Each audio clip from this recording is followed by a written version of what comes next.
솔로몬의 옷보다 더 고운 백합화 참 아름다워라 주님의 세계는 저 솔로몬의 옷보다 더 고운 백합화 주 찬송하는 듯 저 맑은 새소리 내 아버지의 지으신 그 솜씨 깊도다. 우리 주님의 세계 그 아름다움을, 주님의 놀라우심을 우리 함께 찬양하며 나가기 원합니다. 참 아름다워라 주님의 세계는 저 아침에 와 저녁 놀 밤하늘 빛난 별 망망한 바다와 늘 푸른 보물이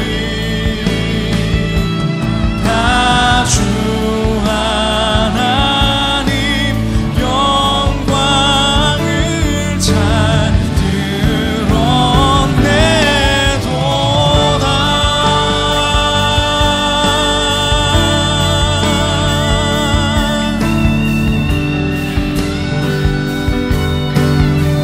주 드러내도다.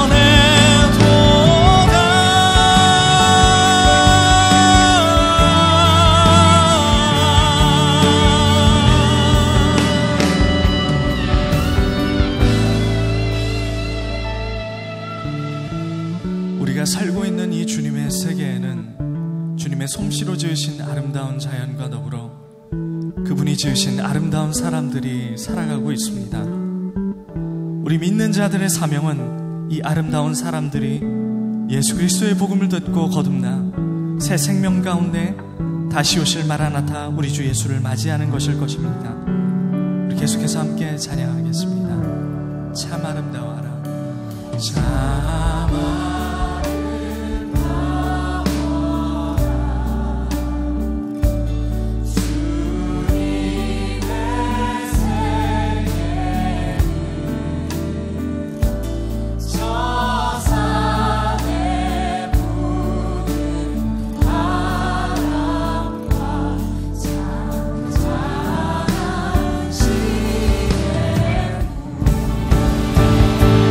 그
주시기 원합니다.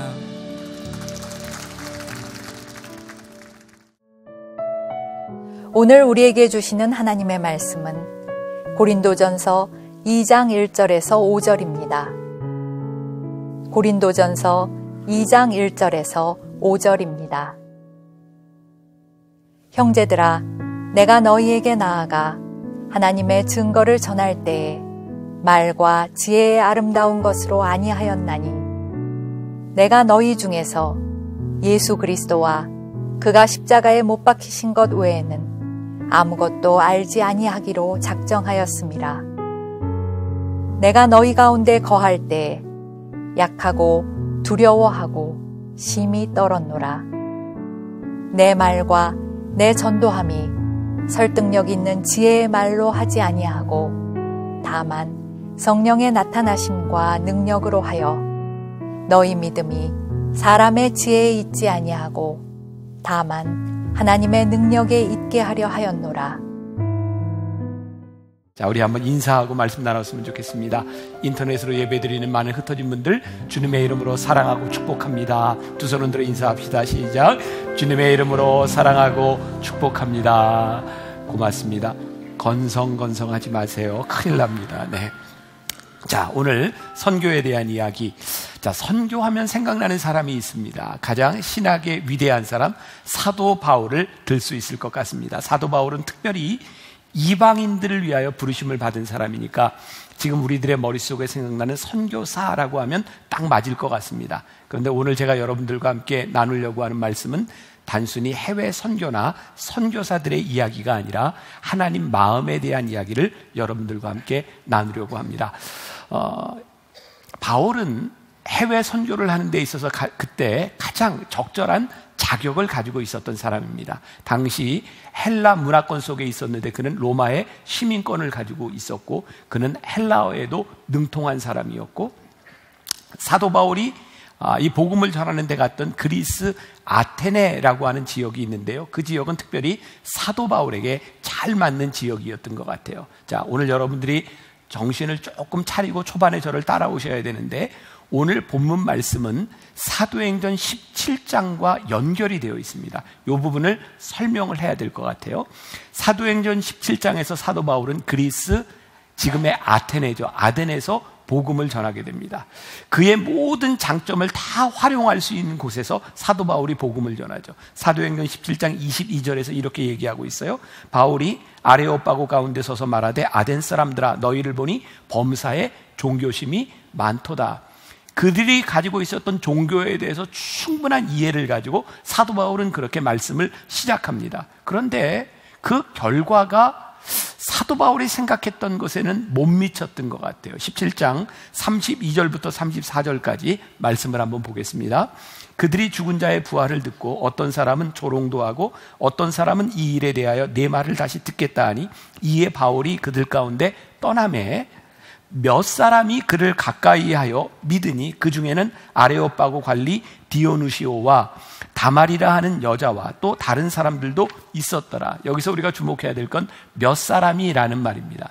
여러분, 사도 바울이 가서 복음을 전했던 곳에서는요, 놀라운 역사들이 일어났고 병자들이 났고 교회가 세워지고 많은 회심이 있었는데 이곳에서 몇 사람이 예수를 믿었다. 사도 바울의 사역에 있어서 가장 실패한 지역입니다. 그래서 사도행전 17장에 이 아덴의 사역을 지나서 18장 1절이 이렇게 시작합니다. 그 후에 바울이 아덴을 떠나 고린도에 이르러. 제가 이렇게 장황하게 이야기를 하는 이유는 오늘 본문 말씀이 바로 고린도에 이르러 사도 바울이 고백했던 내용이 있기 때문이에요. 자, 고린도에 이르러 사도 바울이 뭐라고 얘기했냐면 오늘 본문 말씀 2장 1절 보세요. 같이 읽어야 될 것 같아요. 여러분들 표정을 보니까 같이 봅니다. 시작. 형제들아, 내가 너희에게 나아가 하나님의 증거를 전할 때에 말과 지혜의 아름다운 것으로 아니하였나니. 자, 이게 무슨 잠깐만요. 네, 여기까지. 사도 바울이 그가 가지고 있었던 말과 지혜의 아름다운 장점으로 이제 너희들 고린도에는 전하지 않겠다. 2절 같이 봅니다. 시작. 내가 너희 중에서 예수 그리스도와 그가 십자가에 못 박힌 것 외에는 아무것도 알지 아니하기로 작정하였습니다. 자, 왜 사도 바울이 이런 얘기를 하고 있는지 아시겠죠? 그가 가지고 있는 방법을 가지고 복음을 전하려고 했는데 그것이 실패한 거예요. 이제 사도 바울이 나는 이제 내 방법으로 하지 아니하고 하나님의 말씀 십자가의 도 이외에는 아무것도 전하지 않겠다. 그러니까 사도 바울이 여러 가지 방법들을 생각해 봤는데 결국 선교에서 중요한 게 뭐라고 느끼게 되냐면 십자가의 도, 본질이 중요하다. 내가 사람들을 설득하기 위해서 여러 가지 방법을 써보았는데 그것이 중요한 것이 아니라 복음 자체가 능력이라고 하는 것을 이제 깨달았다. 지금 그 이야기를 고린도에 있는 교인들에게 이야기하고 있는 거예요. 저는 선교, 우리들이 복음을 전하는 데 있어서 어떤 방법의 문제가 아니라 정말 본질적인 십자가의 도는 무엇일까를 우리들이 생각할 필요가 있다. 자, 마가복음 10장에 아주 유명한 이야기가 나오고 있습니다. 어떤 부자 청년 관원이 예수님께 나와서 이렇게 묻습니다. 무엇을 해야 영생을 얻을 수 있겠습니까? 자, 여러분 생각해 보세요. 누가 여러분들에게 무엇을 해야 영생을 얻을 수 있겠습니까? 그러면 여러분들 뭐라고 대답하시겠어요? 예수 믿으세요. 이렇게 얘기하지 않겠습니까? 근데 예수님이 그렇게 말씀하시지 않았습니다. 하나님 믿으세요. 이렇게 이야기하지 않으셨어요? 마가복음 10장 21절부터 23절까지 말씀 제가 봉독합니다. 예수께서 그를 보시고 사랑하사 이르시되 내게 아직도 한 가지 부족한 것이 있으니 가서 내게 있는 것을 다 팔아 가난한 자들에게 주라. 그리하면 하늘에서 보화가 내게 있으리라. 그리고 와서 나를 따르라 하시니 그 사람은 재물이 많은 고로 이 말씀으로 인하여 슬픈 기색을 띠고 근심하며 가니라. 예수께서 둘러보시고 제자들에게 이르시되 재물이 있는 자는 하나님의 나라에 들어가기가 심히 어렵도다 하시니. 자, 여러분들 이 말씀이 단순히 재물에 초점이 맞춰지지 않다는 것을 여러분들은 알고 있습니다. 예수님께서 이 부자 청년에게 이 말씀을 하신 이유는 그 마음의 주인이 무엇인지, 그 마음에 하나님이 아니라 재물이 주인이기 때문에 네가 그거 포기하지 않으면 하나님을 믿을 수 없다. 그런데요, 어떻게 하면 영생을 얻겠습니까? 라고 하는 물음에 예수님은 하나님의 나라로 대답하고 계세요. 내가 하나님을 믿으면, 이 교리를 믿으면 되는 것이 아니라 하나님의 나라에 들어가는 것이다. 영생을 이렇게 말씀하고 있거든요. 자, 우리들이 오해하는 것이 있습니다. 우리는 영생을 얻는 것을 죽어서 하늘나라에 가는 것으로 생각하는데 예수님이 전하셨던 복음은 죽어서 하늘나라에 가는 그것이 아니라 저기에 있는 하늘나라를 우리들이 살고 있는 이곳에 가져오는 겁니다. 내가 내 삶의 주인으로 삼았던 그 돈을 포기하고 내 삶의 주인을 하나님으로 삼을 때 저 하늘나라가 지금 너에게 임하느니라 라고 말씀하고 있는 겁니다. 그러니까 우리가 복음을 전한다, 선교한다고 하는 것은 무슨 의미인지 아세요? 우리가 죽어서 가는 하늘나라를 이야기하는 것이 아니라 십자가의 도와 복음이 오늘 우리들이 살고 있는 이 땅 가운데서 일어나고 있는 것을 의미하는 거예요. 그럼 십자가의 도는 무엇일까요? 여러분, 사도 바울이 복음을 전하는 것, 아니 우리 선교에 있어서 제일 많이 이야기하는 것 가운데 하나가 배타적인 것 혹은 포용적인 것, 이런 이야기를 합니다. 여러분, 세상 사람들이요, 기독교인들을 보면서 참 너희들 배타적이다 이런 이야기를 합니다. 왜일까요? 예수 이름 밖에는 구원받을 리가 없다라고 이야기하니까 기독교는 굉장히 배타적인 종교라고 이야기합니다. 어떻게 생각하세요? 기독교는요, 굉장히 배타적입니다. 그런데 이것은 기독교의 반만을 이해하는 겁니다. 기독교는 굉장히 배타적인데요, 한없이 포용적입니다. 자, 돌아가신 김우영 목사님께서 가끔 그런 설교를 하셨어요. 신약 66권 전체를 딱 한 절로 요약한다면 무엇일까? 여러분, 어떤 말씀일 것 같아요? 요한복음 3장 16절이라 이런 말씀을 자주 하셨습니다. 혹시 요한복음 3장 16절을 아시나요? 아신다면 한번 외워보세요. 띄우지 마세요. 자, 하나님이 세상을 시작.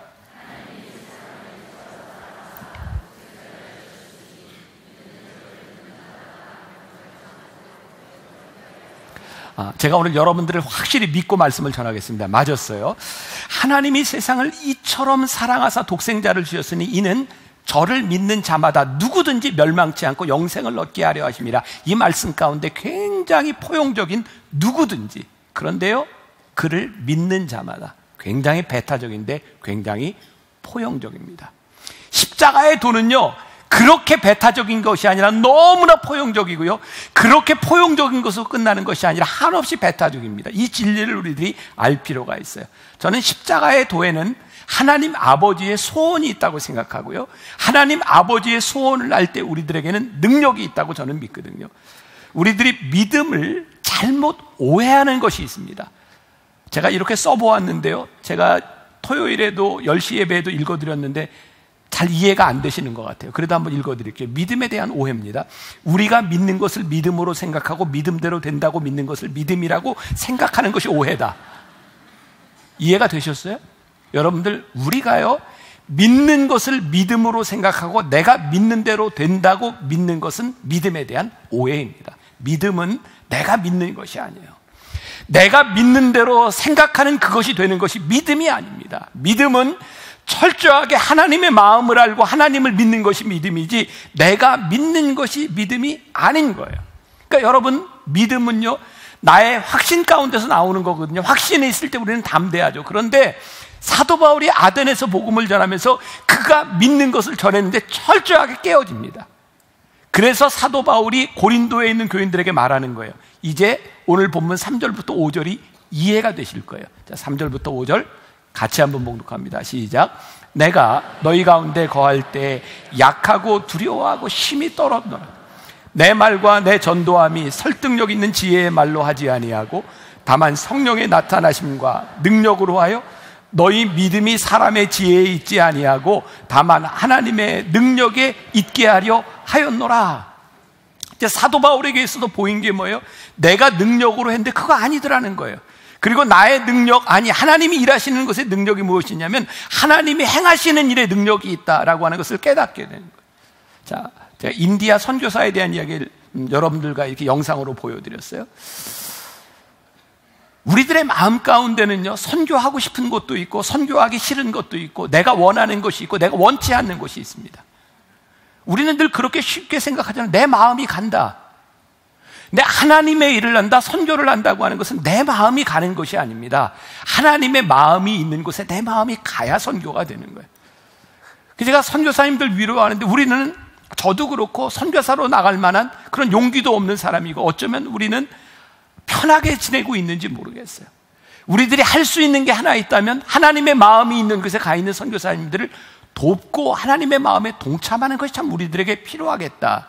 그래서 한샘 치고 프로젝트를 해보는 거예요. 제가 예를 들어 볼게요. 아주 벌써 한 10여 년 전인 것 같아요.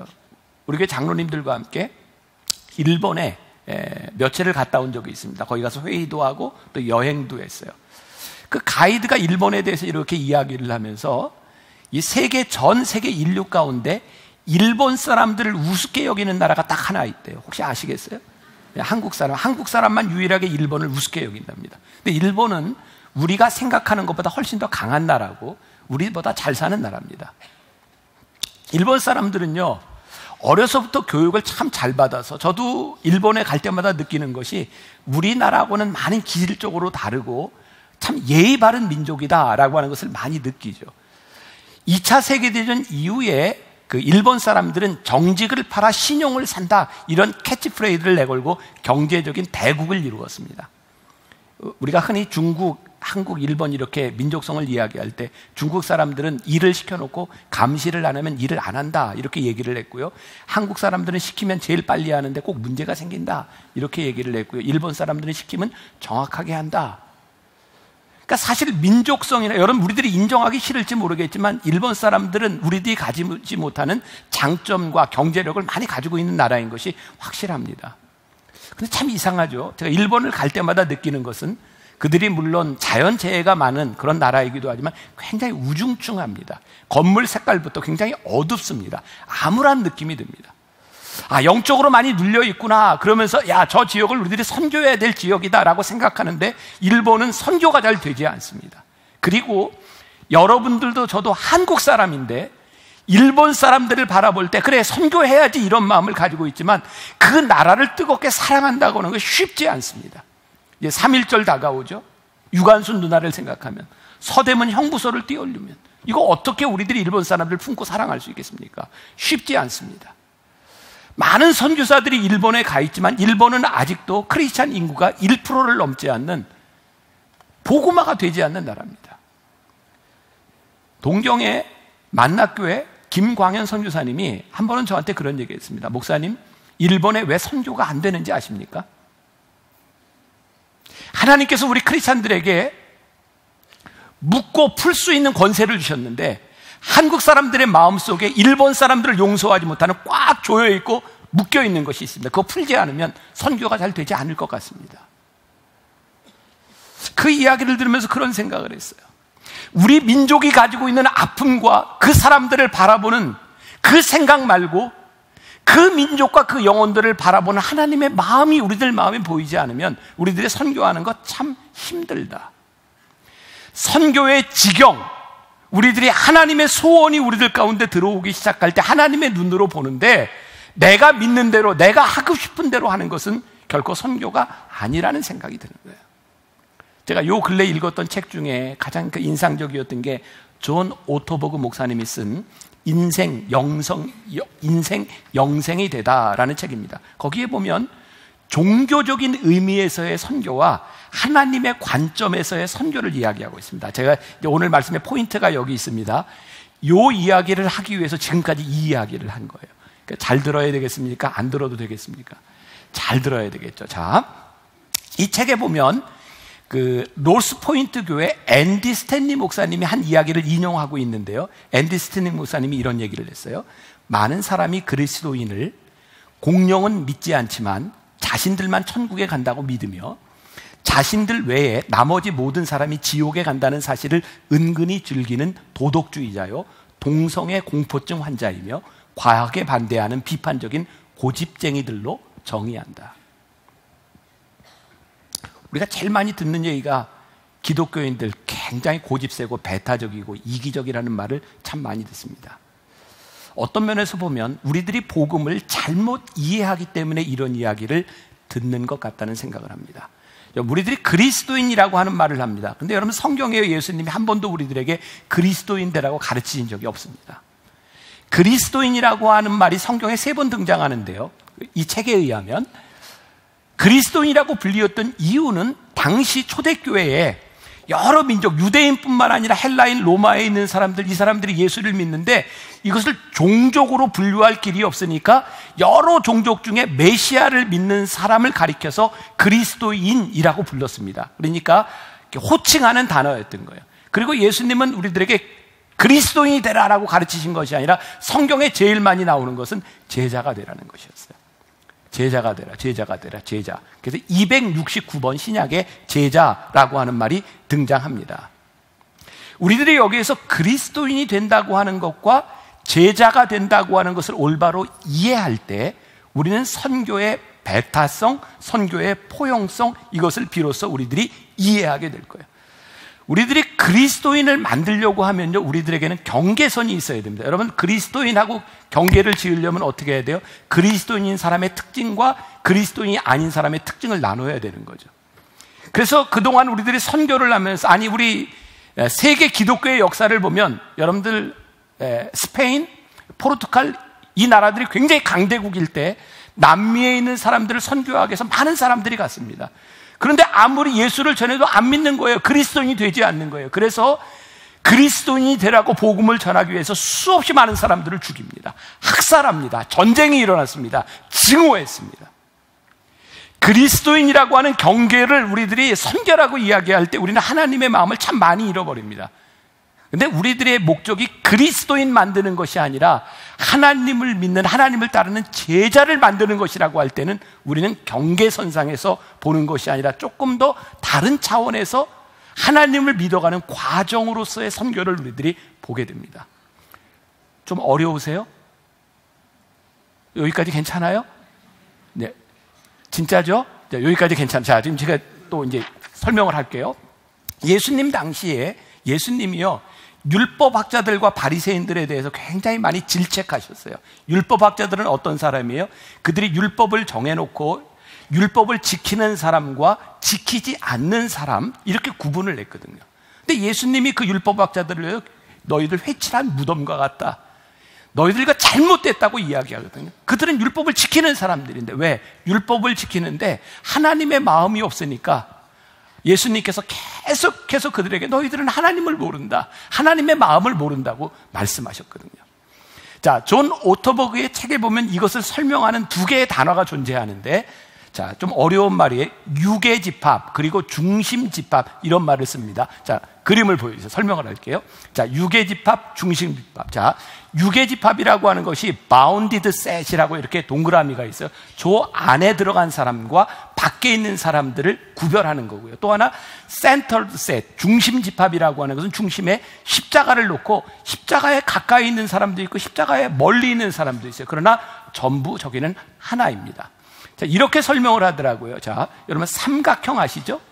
삼각형을 우리들이 어떻게 정의합니까? 세 개의 꼭지점과 세 개의 면으로 되어 있어요. 이렇게 삼각형을 정의하면 원은 절대로 삼각형이 되지 못합니다. 원은 원이고 삼각형은 삼각형인 거예요. 이것이 유계집합이에요. 이렇게 바운더리를 정하는 겁니다. 그런데 centered set이라고 하는 것은요, 중심집합이라고 하는 것은 이 오토버그 목사님이 어떻게 설명을 하냐면 왜 그런 예를 들었는지 모르겠어요. 대머리를 예로 듭니다. 자, 대머리를 예를 들고 대머리를 정의하는데 머리카락이 하나도 없는 것이 대머리입니다. 자, 그러면 지금 갓 태어난 어린이는 대머리에 들어가나요? 안 대머리인가요? 태어난 아이는 머리가 하나도 없어요. 근데 우리가 그 아이를 대머리라고 하지 않습니다. 왜? 얘는 자라면서 머리가 날 수 있으니까. 그런가 하면 20대 청년, 머리가 이렇게 북슬북슬한 청년은 대머리입니까? 아닙니까? 대머리의 집합 속에 못 들어가요. 그런데 얘도 나이가 들어서 머리가 빠질 수도 있으니 잠재적 대머리인 거예요. 자, 그러면 우리들이 대머리라고 하는 것을 구분할 때 머리카락이 몇 가락 있는 사람이 대머리고 몇 가락부터 대머리가 아닐까요? 그걸 누가 정할까요? 그렇게 정하지 말라는 겁니다. 변화될 수 있다는 겁니다. 하나님만이 아신다는 겁니다. 우리들이 복음을 전하는데 저 사람은 그리스도인, 저 사람은 그리스도인이 아닌 것, 우리들의 관점으로 보는 것이 아니라 하나님이 그들을 사랑하고 포용하시며 제자로 만들어가는 과정으로 보기 시작할 때 우리들 눈에 아직 부족한데 그 사람을 우리들이 보게 되는 거예요. 우리들이 품을 수 있게 되는 거예요. 지난 주간 제가 젊은 목회자들을 위한 그 강의를 했습니다. 이제 막 목회에 접어드는 수련 목회자들이 있어요. 한 젊은이가 저에게 이렇게 질문을 하더라고요. 목사님, 강의를 하면서 만나교회에 대한 이야기를 했는데 목사님, 만나교회 뭐 학생들이 질문을 한 거죠. 몇 명이 세례를 받습니까? 그래서 내가 이 정도 세례를 받는다. 뭐 교인은 어떻게 예배를 드립니까? 이렇게 얘기를 했는데 그 청년이 저에게 하는 얘기가, 목사님, 그럼 그 사람들이 몇 명 세례 받고 몇 명 예배 드리고 그런 것이 중요한 것이 아니라 몇 명이나 구원받았는지 저한테 얘기를 하고 증거를 대주세요. 너무 황당했어요. 내가 어떻게 증거를 대냐? 아니, 그걸 보여줘야 목사님을 믿지. 몇 사람 예배드리고 몇 사람 세례받고 그게 무슨 의미가 있냐고 구원받은 증거를 보여달라는 거예요. 그래서 제가 그랬어요. 다 모르지. 아니, 그 사람이 구원받았는지 안 받았는지 내가 어떻게 알아? 세례를 받았다고 구원받은 사람이야? 그거 아니잖아. 근데 그동안 우리 기독교 안에는 어떤 흐름들이 있었냐면 우리들이 이렇게 바운더리를 자꾸 정하면서 이렇게 묻는 거예요. 구원받았어요? 몇 날 몇 시에 구원받았어요? 그래서 그 고백을 하면 구원을 받았다. 또 세례를 받으면 구원을 받았다. 그래서 우리는 이렇게 바운더리를 자꾸 만드는 일을 하고 거기에 맞지 않으면 너와 나와 틀리다. 모르겠어요. 제가 지금 극단적일지 모르지만 저 그거 이단이라고 생각합니다. 그것은 우리의 구분과 우리의 기준이 아니라 하나님이 하시는 일이에요. 우리는 하나님의 사랑을 알고 하나님의 마음을 알기 때문에 그 마음을 가지고 우리들이 살아가는 사람이지 우리들이 구별하거나 우리들이 경계를 짓는 사람이 아니에요. 어떻게 보면 예수님께서 그 사람들에 향해서 굉장히 무섭게 말씀하셨던 부분이기도 하죠.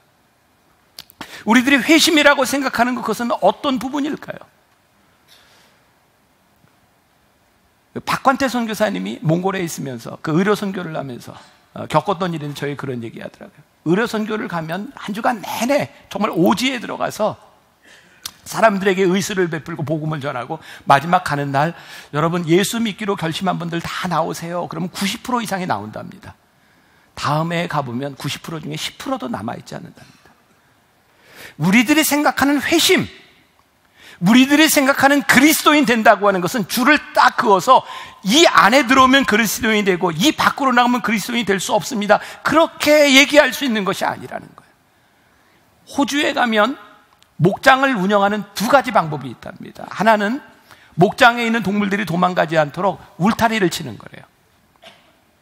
그래서 밖에 있는 것도 들어오지 못하고 안에 있는 것도 나가지 못하도록 울타리를 치는 방법이 있고, 또 하나의 방법은 가운데 우물을 파는 거랍니다. 그러면 물을 먹기 위해서 동물들이 모여든다는 거예요. 저는 오늘 그런 생각을 합니다. 오늘 이 사회에 우리들의 교회로서 하나님이 주시는 많은 사명을 가지고 있는 우리들에게 중요한 것이, 우리는 교인입니다, 그리스도인입니다, 이렇게 울타리를 치는 것이 아니라 하나님의 마음을 가지고 살아가는 우리와 복음을 가지고 제자가 되는 과정들을 우리들이 바라보며 우리들이 이렇게 복음의 핵심을 향해, 주님의 사랑을 향해 살아가는 것입니다를 보여줄 때, 그것이 정말 선교적인 지경을 넓히는 일이지, 우리들이 이렇게 경계를 긋는 것이 아니다. 여러분들에게 제가 정말 죄송하고 제가 사죄를 해야 될 부분이 있어요. 제가 리더로서 잘못한 일이죠. 지난 연말에 제가 소식을 듣고 정말 너무 마음이 아팠고, 그리고 이제 2달 이상 지나가서 이제는 여러분들에게 정리해서 이야기를 좀 해야 되겠다, 이런 마음이 들었는데, 여러분들 중에 지금 갑자기 좀 이상하다라고는 생각이 들지도 모르겠는데, 우리 교회 행사 때마다 같이 연주도 하고 찬양을 하던 푸른 초장이라고 하는 아이들이 있었어요. 제가 여러분들에게 부탁을 했죠. 저 푸른 초장 아이들, 어떤 아이들은 부모님에게 버려진 아이도 있고 부모님이 없는 아이도 있고, 우리가 저 아이들을 좀 잘 돌보고, 그리고 지금 갈 데가 없는 아이들에게 제가 여러분들에게 한샘치고 헌금을 부탁해서 여러분들이 함께 했던 헌금을 가지고 숙소를 만들어주고, 거기에 많은 냉장고에서부터 김치 냉장고까지 아이들에게 침대를 만들어주고 다 해줬어요. 수년 동안 그 안에서 성폭행이 일어났고, 거기에 무자비하게 구타를 당하는 사건도 일어났고, 그리고 나중에 알고 보니 그 일을 시작했던, 저를 감동시켰던 것이 그분이 의사였거든요. 아이들을 돌보는 일을 하기 위해서 병원도 다 접어놓고, 그리고 그 일을 한다고 하는 것에 너무 감동이 돼서 우리 교인들이 도왔는데, 지난 20년 동안 지속적으로 아이들이 거기서 성폭행을 당했어요. 어려움을 당했어요. 그 아이들이 여기서 연주할 때 그 모습을 보면서, 저렇게 기쁘게 연주하는 모습을 보면서, 야, 저 아이들이 이제 우리 교인이 되었구나, 우리들의 마음을 아는구나 라고 생각했는데, 그 사람이요, 아이들 연주할 때 교인들에게 웃는 모습 보이라고 때리면서 연주하는 거 시키고 했던 걸 나중에 알았을 때, 그게 얼마나 마음 아프고 힘든 일이었는지 몰라요. 아마 이미 방송에 나왔고 뉴스에도 다 나왔어요. 거기에 나오는 아이들이 연주하는 모습 가운데 우리 교회 성전도 보였고요, 아마 아는 사람들만 알았을 거예요. 그게 얼마나 힘들었는지 몰라요. 하나님, 어떻게 이런 일이 일어날 수 있겠습니까? 그리고 제가 리더로서, 담임 목사로서 교인들에게 그렇게 요청하고 교인들이 한 일인데, 하나님, 어떻게 이런 일이 일어날 수 있는 겁니까? 근데 제가 말씀을 준비하면서, 나는 왜 정말 그 나쁜 놈이죠, 그 사람을 보며 왜 돕고 싶은 생각이 들었고, 나는 왜 아무것도 따지지 아니하고 교인들과 함께 헌금해서 그 아이들을 돕자고 이야기했을까라고 생각해 보니까, 흔히 이야기는 그 육의 집합인 거예요. 그들의 모습을 보니 뭐였냐면, 그냥 아이들 데리고 새벽 예배도 나와요. 그리고 아이들을 데리고 학교를 보내지 아니하고 그냥 성경 공부시킨다고 홈스쿨링 하는 거 보면서 저는 굉장히 훌륭하다고 생각했어요. 내 마음속에 떠올랐던 것이 뭐냐면요, 그 아이들의 삶에 대한, 그것을 인도하고 있는 그 사람의 삶에 대한 것이 아니라 그냥 내 눈에 보였던 게 바운더리였어요. 야, 요렇게 하면 크리스찬 같다. 근데 그게 아니더라고요. 혹시 우리 교회를 바라보며, 우리의 신앙생활한 것을 바라보며, 이 사람이 예배를 드려 봉사를 해, 그게 우리들에게 그리스도인이라고 하는 것을 이름을 주는 것이 아니라 우리들이 어떻게 하나님의 마음을 가지고 살아가는가, 그러면서 저에게 떠올랐던 말씀이 있어요. 선을 행하다 낙심하지 말지니. 제가 교인들에게 이 말을 해야 되고, 제가 여러분들에게 헌금해서 돕자고 했으니 제가 보고도 해야 되는데 너무너무 힘든데, 하나님이 깨닫게 하신 게 선을 행하다 낙심하지 말지니. 왜 이 말씀을 하셨을까? 그러고 보니까 우리들이 선을 행할 때는 그 선한 일에 대한 그만큼의 결과와 열매를 바라는 것 같아요. 그런데 하나님께서 우리들을 향해 베풀어 주신 은혜들이 거기에 합당한 열매를 맺지 않으면 내가 그 은혜를 거두가겠다라고 말씀하신다면 우리들에게 어떻게 은혜를 베푸실 수 있었을까? 하나님은 끊임없이 그런 것 같아요. 우리 인간적으로 생각할 때 선을 행하다 낙심하지 말지니 내가 너희들에게 은혜를 베푸는데, 내가 원하는 만큼의 결과가 없다면 내가 실망할 수밖에 없어. 그럼 하나님이 어떻게 우리들에게 은혜를 베푸실까? 디트리 보네퍼라고 하는 유명한 신학자가 독일의 나치 항거에서, 그는 1945년 나치가 항복하기 얼마 전에 처형을 당해요. 근데 디트리 보네퍼가 그런 얘기를 합니다. 값싼 은혜. 우리가 주일날 예배드리고 1시간 봉사하고 돌아가면서 나는 구원받은 사람입니다라고 생각하는 것처럼 값싼 은혜가 없다는 거예요. 하나님의 은혜는 그렇게 우리들이 예배를 드리고 그리고 봉사하고 가는 것으로 얻어지는 그런 은혜가 아니라, 하나님의 은혜를 알았으니 우리들이 제자로 살아가야 되는 값비싼 은혜들이 우리들에게 있는 거예요. 우리는 쉽게 경계 짓는 것이 아니라 하나님을 믿는 사람으로 우리들이 어떻게 살아가야 되는가, 중심의 십자가와 하나님의 마음이 있어서 우리들이 어떻게 살아가야 되는가. 지금은 이 선교라고 하는 말이 해외 나가서 선교하는 그런 복음을 전하는 선교사라고 하는 의미보다 우리 사회 안에 얼마나 많은 갈등들이 있는지 몰라요. 아까 이야기했던 동성연애의 이슈라든지 중독에 대한 이슈라든지, 우리는 쉽게 누군가를 정죄할 수 있잖아요. 성경이 동성연애 허락하지 않잖아요. 그 비성경적이잖아요. 그런데 우리들이 그것이 비성서적이라고 하는 배타성은 있는데, 그 사람들을 하나님의 마음의 포용성이 보여줘야 그들을 사랑할 수 있을 거 아니에요. 이혼하고 가정이 깨어진 그 가정들을 바라보며 너 깨어졌다고 비난하기 전에 깨어진 그 가정의 아픔들이 우리들 속에 보여줘야 그 사람들을 품고 사랑할 수 있을 거 아니에요. 우리의 중심에 하나님의 마음이 보이기 시작할 때 우리들이 할 수 있는 선교의 지경들이 넓혀요. 선을 행하다 낙심하지 말지. 하나님의 마음들이 우리들에게 보여지기 시작하는 것, 그것이 선교다. 저는 우리 만나교회와 우리 성도들이 그런 교회 되었으면 좋겠습니다. 하나님의 마음이 있는 것에 우리의 마음이 있는 만나교회 크리스찬 이 바운더리를 정해놓는 것이 아니라, 하나님의 사람이 어떻게 살아가는지 복음이 보여줘서 사람들이 모일 수 있는 공동체가 되는 것, 그것을 꿈꾸며 나갈 수 있는 여러분들이 되시기를 주님의 이름으로 간절히 축원합니다. 우리 내는 주의 영광을 보내 우리 함께 찬양하겠습니다.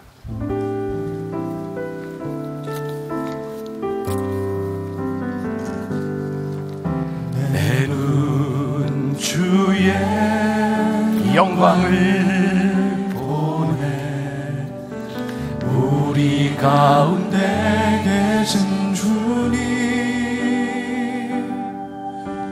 그 빛난 영광 온 하늘 덮고 그 찬송 온 땅 가득해. 내는 주의 영광을 보내 찬송 가운데 서신 주님, 주님의 얼굴은 온 세상 향하네. 권능의 발을 드셨네. 주의 영광, 주의 영광 이곳에 가득해. 우린 선의 주님과 함께 찬양하며 우리는 전진하리. 모든 열방 주 볼 때까지 주의 영광 이곳에, 우리 함께 일어나 찬양하겠습니다. 이곳에 가득해. 우린 선의 주님과 함께